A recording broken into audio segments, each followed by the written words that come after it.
अपने बेटी की तलाश में परेशान अनिका के एक अनजान मेल ने उड़ा दिए होश। ऐसा क्या लिखा था उस ईमेल में जिसे पढ़कर अनिका हुई इतना परेशान। वहीं दूसरी तरफ रोहित मारवा के भी सामने आया अनिका के अतीत से जुड़ा एक चौंका देने वाला सच। क्या अनिका ने सच में किया था एक मासूम का खून? क्यों एक अनजान शख्स को है अनिका की तलाश? क्या कामिनी करवाएगी अनिका को पुलिस के हवाले?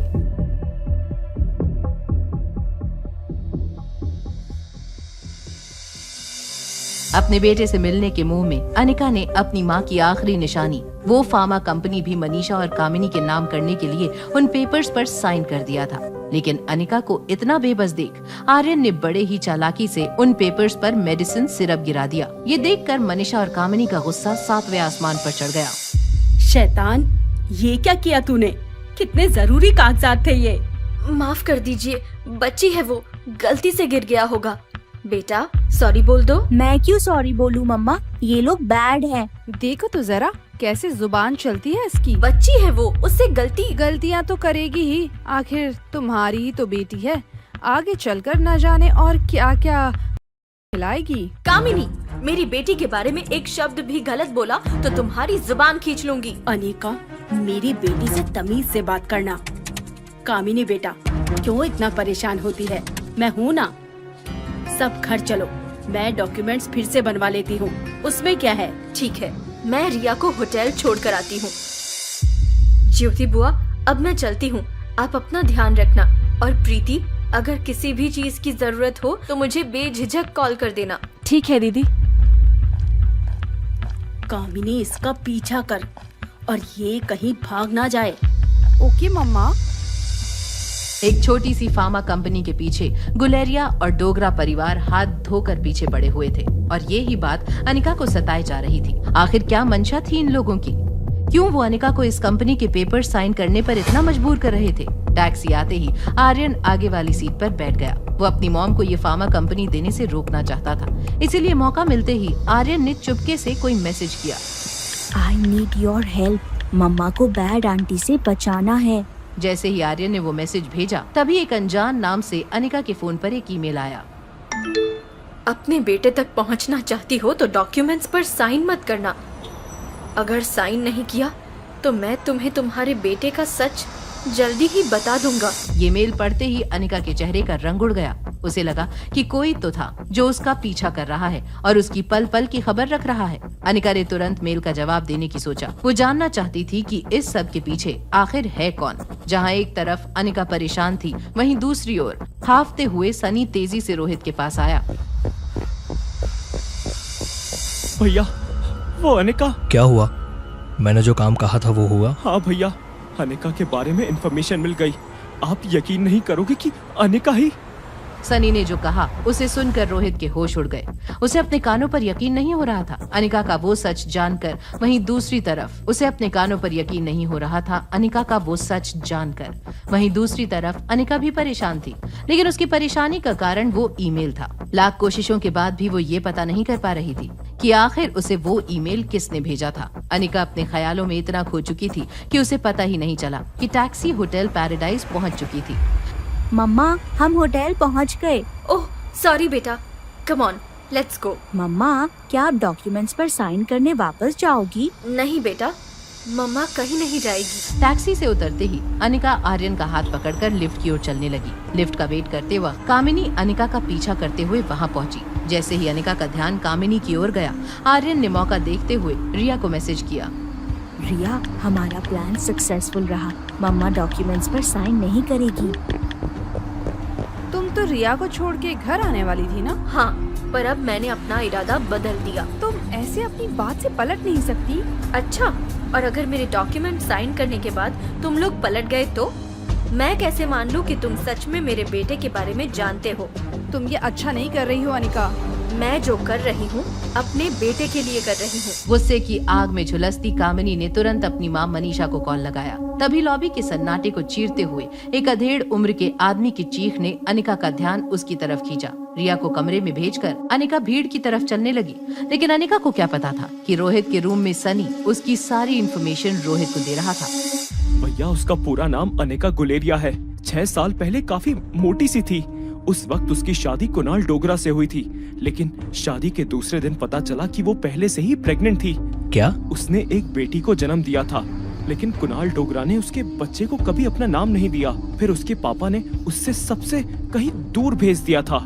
पिछले 6 साल से वो कहाँ थी और क्या कर रही थी कोई नहीं जानता। रोहित की खामोशी से उसकी हैरानी साफ झलक रही थी, लेकिन तभी रोहित की नजर रूम में लगी सिक्योरिटी मॉनिटर पर पड़ी और लॉबी में बढ़ती भीड़ को देखा। एक लाचार पत्नी अपने पति के लिए मदद मांग रही थी और उनकी मदद के लिए सबसे पहले और कोई नहीं बल्कि अनिका पहुंची।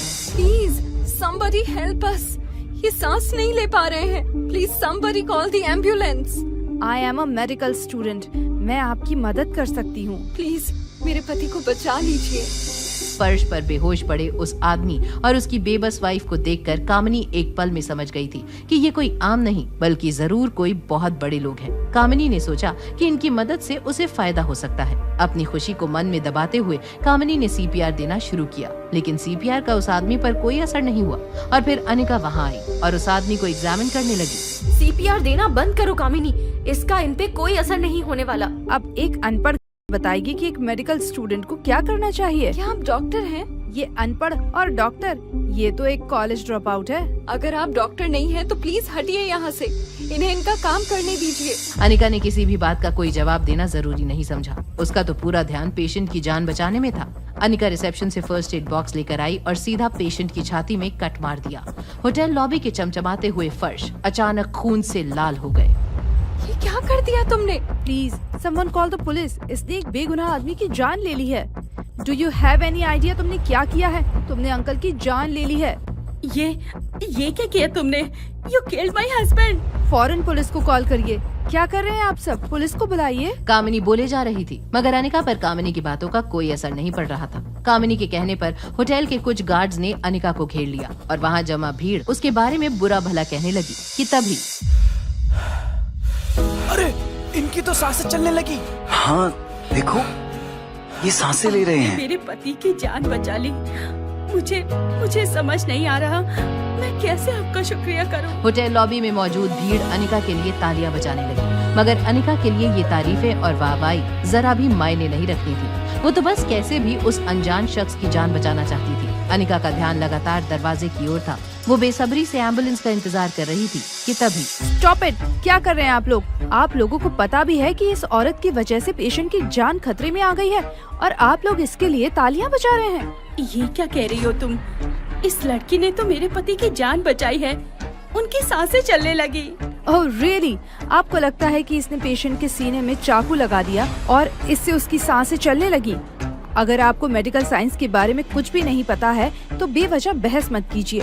आपके पति की जान मेरे दिए हुए सीपीआर ट्रीटमेंट से बची है, ना कि इस अनपढ़ की वजह से। क्या मतलब? मतलब ये कि मैं डॉक्टर बनने वाली हूँ। बहुत जल्दी मुझे MBBS की डिग्री मिल जाएगी। ये देखिए मेरा आई कार्ड। पर ये बस एक अनपढ़ है। यकीन ना हो तो खुद से पूछ लीजिए, है इसके पास कोई डिग्री, कोई आई कार्ड? बेटा, क्या तुम डॉक्टर नहीं हो? अपना आईडी कार्ड दिखाओ। हाँ, आईडी कार्ड दिखाओ।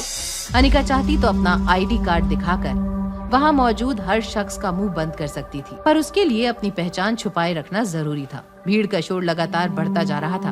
अनिका को समझ नहीं आ रहा था कि वो क्या करे। वो अपने पर्स से अपना आईडी कार्ड निकालने जा रही थी कि तभी डॉक्टर आ गए। इन्हें ऑपरेट किसने किया? इस बेवकूफ लड़की ने जो आज तक कॉलेज भी नहीं गई।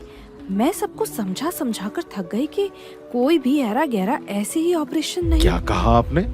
ये लड़की कभी कॉलेज नहीं गई? How is this even possible?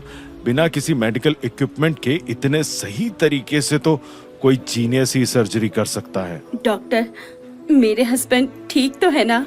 आपके हस्बैंड पूरी तरह से खतरे से बाहर हैं। जो ऑपरेशन इस लड़की ने यहाँ किया, हम हॉस्पिटल में भी वो नहीं करते। बस कुछ स्टिचेस लगाने हैं और कुछ दिन हम पेशेंट को मॉनिटर करेंगे। उसके लिए हमें इन्हें एडमिट करना होगा। डॉक्टर की बातें सुनकर कामिनी का पारा 7वें आसमान पर पहुंच चुका था। डॉक्टर का इस तरह सबके सामने अनिका की तारीफ करना वो बर्दाश्त नहीं कर पा रही थी। वहीं दूसरी ओर रोहित और सनी ये सारा शोर सुनकर नीचे पहुंचे, पर तब तक एम्बुलेंस पेशेंट को लेकर जा चुकी थी। होटल स्टाफ ने जैसे ही रोहित को पेशेंट का नाम बताया, रोहित बुरी तरह से चौंक गया। क्या कहा? Mister and Mrs Kishan Malhotra. Bro, क्या ये वही दिल्ली वाले किशन अंकल हैं जो हमारे फैमिली फ्रेंड हैं? हाँ ये वही है। सनी, हमें किशन अंकल को देखने तुरंत हॉस्पिटल जाना होगा, जल्दी चलो। रोहित किशन मल्होत्रा की बहुत इज्जत करता था। बिना एक भी पल गवाए वो सीधा हॉस्पिटल पहुंच गया। किशन मल्होत्रा को अब तक होश नहीं आया था। रोहित को उनकी ऐसी हालत देखकर बहुत बुरा लग रहा था। Hello Anjali aunty, Kishan uncle की तबीयत अब कैसी है? डॉक्टर्स ने बताया कि अब वो खतरे से बाहर है। माफ करना बेटा, पर मैंने तुम्हें पहचाना नहीं। आंटी मैं रोहित मारवा। रोहित, माफ करना बेटा, मैं तुम्हें एकदम से पहचान नहीं पाई। आंटी आप और किशन अंकल मनाली आए और मुझे बताया तक नहीं।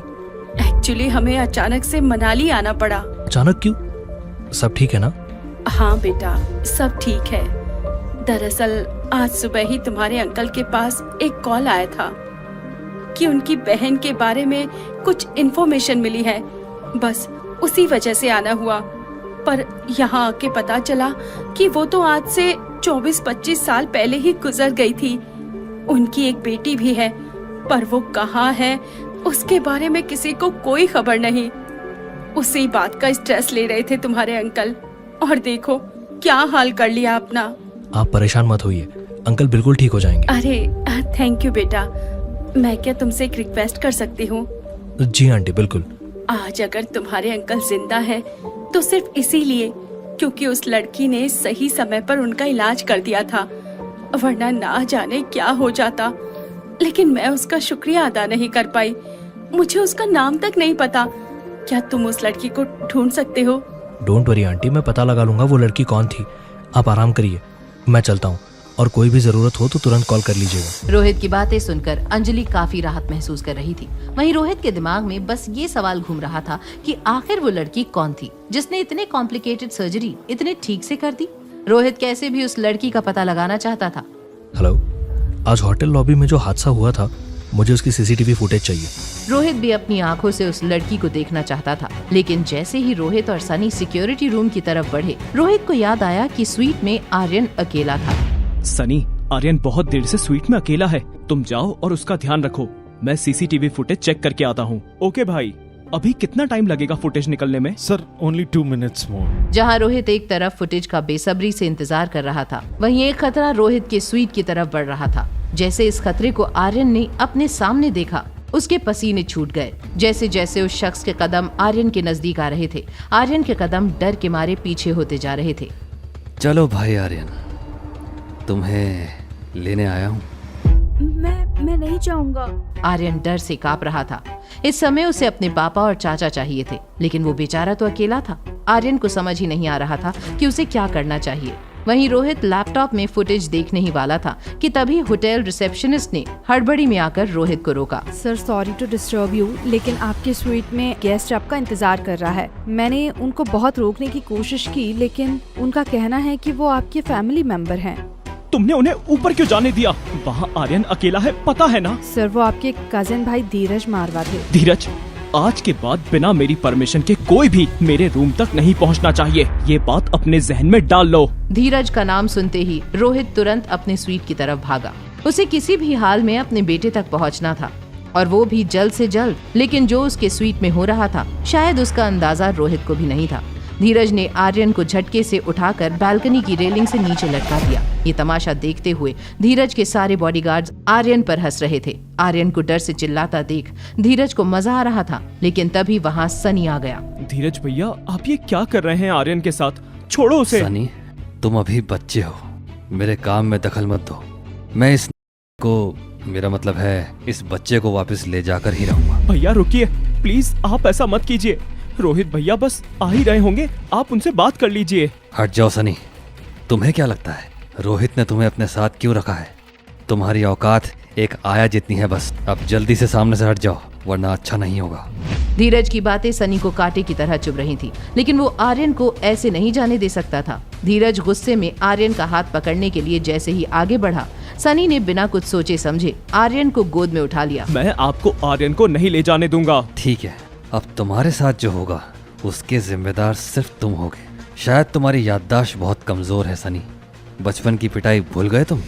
सनी को पल भर में अपना बचपन उसकी आंखों के सामने दिखने लगा। उसने आर्यन को और कसकर पकड़ लिया। धीरज जैसे ही आर्यन को सनी के हाथों से खींचने लगा कि तभी रोहित वहां आ गया और उसके एक धक्के से धीरज लड़खड़ाकर पीछे हट गया। इनफ धीरज, तुमने आज सारी हदें पार कर दी है। रोहित मेरे भाई, तुम्हारा इंतजार कब से कर रहा था मैं। सोचा जब तक तुम नहीं आते तब तक सनी के साथ पुरानी यादें ताज़ा कर लूं। क्यों आए हो यहाँ? दादाजी ने भेजा है मुझे। उन्होंने तुम्हें और तुम्हारे इस लावारिस बेटे को बुलाया है ताकि हम लोग ये डिसाइड कर सकें कि इस पागल को क्या सजा दें। सजा? किस बात की सजा? तुम्हें नहीं पता किस सजा की बात कर रहा हूँ मैं? इसने हमारी दादी माँ को सीढ़ियों से धक्का दिया था। इस पागल की वजह से आज हमारी दादी आईसीयू में है। मैंने तुम लोगों से 1000 बार कहा है, दादी माँ का एक्सीडेंट आर्यन की वजह से नहीं हुआ था। उसका कोई कसूर नहीं है। मुझे नहीं पता तुम्हारा इस पागल से क्या रिश्ता है, लेकिन इसके चक्कर में तुम पहले ही अपने परिवार से बहुत दूर हो चुके हो। ये बकवास बंद करो धीरज, वरना मुझे भी कुछ पुरानी यादें ताज़ा करने का मौका मिल जाएगा। मैं डॉक्टर अमृता को ढूंढ रहा हूँ, बस किसी तरह एक बार उनकी अपॉइंटमेंट मिल जाए। इतना आसान नहीं है। कितने महीनों से हम भी डॉक्टर अमृता को ढूंढ रहे हैं। जरूरत पड़ी तो अपॉइंटमेंट के बिना भी उन्हें ले आऊंगा। तुम्हारे इस पागलपन की वजह से पूरी मारवा फैमिली तुमसे दुखी है। रोहित है कौन ये? तुम्हें तो ये भी नहीं पता।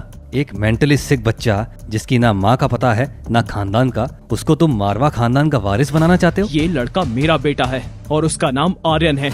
अगर एक लफ्ज और निकाला तो मुझसे बुरा कोई नहीं होगा। बहुत कम समय है तुम्हारे पास रोहित। डॉक्टर अमृता को ले आओ, वरना इस लड़के के साथ जो होगा वो तुम सपने में भी नहीं सोच सकते। Get out. रोहित का गुस्सा देखकर धीरज ने वहां से चला जाना ही बेहतर समझा, लेकिन वो जो धमकी देकर गया था उससे रोहित काफी टेंशन में आ गया था। आर्यन भी बहुत सहमा हुआ सा था और सनी हमेशा की तरह रूम में जाकर वीडियो गेम खेलने लगा। वहाँ स्वीट एंजल को आर्यन समझकर उसने उसका डर कम करने की कोशिश की, लेकिन रिया जो कि असली स्वीट एंजल है उस दिन की सारी बातें जानकर घबरा गई। तुम बिल्कुल परेशान मत हो आर्यन, मैं हूँ ना तुम्हारी बहन, मैं सब कुछ ठीक कर दूंगी। अब सिर्फ मम्मा ही है जो डैड की दादी का ऑपरेशन करके आर्यन को इनोसेंट प्रूव कर सकती हैं, पर उन्हें इसके लिए मनाऊं कैसे? मम्मा ने तो मुझे कसम दी थी कि उनका डॉक्टर अमृता वाला सीक्रेट किसी को भी ना बताऊं। ओह गॉड, क्या करूं? रिया कैसे भी अपने भाई आर्यन की मदद करना चाहती थी, फिर चाहे इसके लिए उसे अनिका की दी हुई कसम तोड़नी ही क्यों ना पड़े। जहाँ रिया अनिका की असली पहचान बाहर लाने का प्लान बना रही थी, वहीं अनिका अपनी उसी पहचान को छिपाने के लिए कुछ ऐसा कर रही थी जो उसने पहले कभी नहीं किया था। मैम, ये काफी रिस्की काम है। मैंने आज तक हैकिंग नहीं की है। आई नो राजलक्ष्मी, लेकिन रोहित मारवा ने ज्योति बुआ की सर्जरी के बाद ही मुझे कैबिन में देख लिया था और उसे मुझ पर शक भी हो गया था। अब अगर उस तक ये सीसीटीवी फुटेज पहुंच गया और उसने मुझे किसी पेशेंट को ट्रीट करते हुए देख लिया तो उसका शक यकीन में बदल जाएगा। आप परेशान मत हो, ये सीसीटीवी फुटेज किसी के हाथ नहीं लगेगी। अभी जो मैंने कोड आपको भेजे हैं, आप वो कोड URL में टाइप कीजिए। अनिका अपने डॉक्टर अमृता होने का छोटे से छोटा सबूत भी दुनिया के सामने नहीं आने देना चाहती थी, पर रिया, उसने तो ठान लिया था कि अब वो आर्यन की मदद करने के लिए जो भी करना होगा वो करेगी। लेकिन उस सब से पहले आर्यन को सब सच बताने की जरूरत थी और इसलिए उसने आर्यन को फोन किया। ब्रो, आज मैं तुम्हें एक बहुत बड़ा सीक्रेट बताने वाली हूँ। कैसा सीक्रेट? सनी चाचू से पता चला कि डैड डॉक्टर अमृता को ढूंढ रहे हैं। क्या तुम्हें मालूम है वो डॉक्टर अमृता कौन है? नहीं। वो डॉक्टर अमृता कोई और नहीं बल्कि हमारी मम्मा ही है। व्हाट? हमारी मम्मा ही वर्ल्ड फेमस डॉक्टर अमृता है? फिर तो कोई प्रॉब्लम ही नहीं है। प्रॉब्लम है। मम्मा डैड की दादी का ऑपरेशन नहीं करना चाहती। मुझे याद है, मैंने उन्हें कहते हुए सुना था कि डैड बहुत पावरफुल आदमी है और मम्मा उनकी फैमिली के डिस्प्यूट में नहीं पड़ना चाहती। अब हम क्या करेंगे? No idea. मेरे पास एक आइडिया है। आर्यन का आइडिया सुनकर रिया बहुत खुश हो गई थी। उसे यकीन नहीं हो रहा था कि उसका भाई, जो अभी कुछ दिनों पहले तक इतना डरा डरा और चुप चुप रहता था, वो इतने अच्छे आइडिया सोच सकता है। वहीं अनिका सीसीटीवी फुटेज डिलीट कर ही रही थी कि तभी उसे एक अनजान ईमेल आईडी से एक और ईमेल आया जिसमें लिखा था कुछ ऐसा जिसे पढ़कर अनिका को अपनी आंखों पर विश्वास नहीं हो रहा था। अगर तुम अपने बेटे से मिलना चाहती हो तो तुम्हें मेरा एक काम करना होगा। मारवा परिवार की दादी काफी दिनों से हॉस्पिटल में है। तुम उनका ऑपरेशन करके उन्हें ठीक कर दो, तुम्हें तुम्हारा बेटा वापस मिल जाएगा। व्हाट? कहीं ये किसी की कोई साजिश तो नहीं? पर कहीं अगर सच में उसके पास मेरे बेटे का पता हुआ तो मुझे ये ऑपरेशन करना ही पड़ेगा। अनिका वो ईमेल पढ़कर बेचैन हो गई थी। वो समझ नहीं पा रही थी कि इन सब के पीछे आखिर मास्टरमाइंड था कौन, पर उसके लिए किसी भी और चीज का पता लगाने से ज्यादा जरूरी था अपने बेटे का पता लगाकर उस तक पहुंचना। वहीं रोहित भी उस लड़की का पता लगाने की कोशिश कर रहा था जिसने किशोर की जान बचाई थी, लेकिन फिर उसको एक ऐसी बात पता चली जिसे सुनकर उसका गुस्सा 7वें आसमान पर पहुंच गया। डिलीट हो गई? What do you mean by delete हो गई? मुझे तो लगा था हमारे पास बेस्ट सर्विलियंस डिपार्टमेंट है और तुम लोग मुझे बता रहे हो कि वो सीसीटीवी फुटेज डिलीट हो गई। Sir I am really sorry, मुझे खुद समझ नहीं आ रहा कि ऐसा कैसे हो सकता है। Disgusting, you are fired. CCTV footage delete हो जाने की बात सुनकर रोहित अपना आपा खो बैठा था। वो जानना चाहता था कि वो टैलेंटेड लड़की कौन थी जिसने किशोर का ऑपरेशन किया था ताकि वो आर्यन की बेगुनाही अपने परिवार के सामने साबित कर सके। उस सीसीटीवी फुटेज का डिलीट होना न सिर्फ रोहित के लिए बल्कि अनिका के लिए भी परेशानी की बात थी, लेकिन अब जब उसने ठान ली थी रोहित की मदद करने की, तो वो बिना घबराए रोहित के स्वीट का डोर नॉक करती है। आज मैं अपना सच रोहित मारवा को बता दूंगी। आप अंदर नहीं जा सकती। देखिए, मेरा मिस्टर मारवा से मिलना बहुत जरूरी है, प्लीज मुझे अंदर जाने दीजिए। आपके पास अपॉइंटमेंट है? सर बिना अपॉइंटमेंट के किसी से नहीं मिलते, और अभी तो अगर आपके पास अपॉइंटमेंट होता तो भी वो नहीं मिलते। सर ने मना किया है कि वो कल सुबह तक किसी से भी नहीं मिलेंगे। ठीक है, फिर कह देना अपने सर से कि डॉक्टर अमृता उन्हें ढूंढ रही थी। रोहित से ना मिल पाने के कारण परेशान अनिका अगली सुबह ज्योति बुआ की रिपोर्ट्स देखने लाइफ केयर हॉस्पिटल पहुंचती है, जहां रोहित मारवा पहले से ही मौजूद था। रोहित ने अंजलि आंटी को सीसीटीवी फुटेज की डिलीट होने की खबर दे दी थी, जिसकी वजह से वो काफी मायूस हो गई थी कि तभी उनकी नजर अनिका पर पड़ी। अरे ये तो वही है। रोहित ने जैसे ही पलटकर अनिका की तरफ देखा, उसके होश उड़ गए। क्या अंजलि का अनिका को पहचान लेना कर देगा अनिका की मुश्किलें आसान, या लाएगा उसकी जिंदगी में कोई नया तूफान? क्या अनिका का एक गलत फैसला डाल देगा उसे और रिया को किसी बड़े खतरे में? जानने के लिए देखिए अगला एपिसोड सिर्फ पॉकेट FM के YouTube चैनल पर। और एक लड़की को देखा तो के सारे एपिसोड्स को सुनने के लिए डिस्क्रिप्शन में दी गई लिंक से डाउनलोड कीजिए पॉकेट FM ऐप।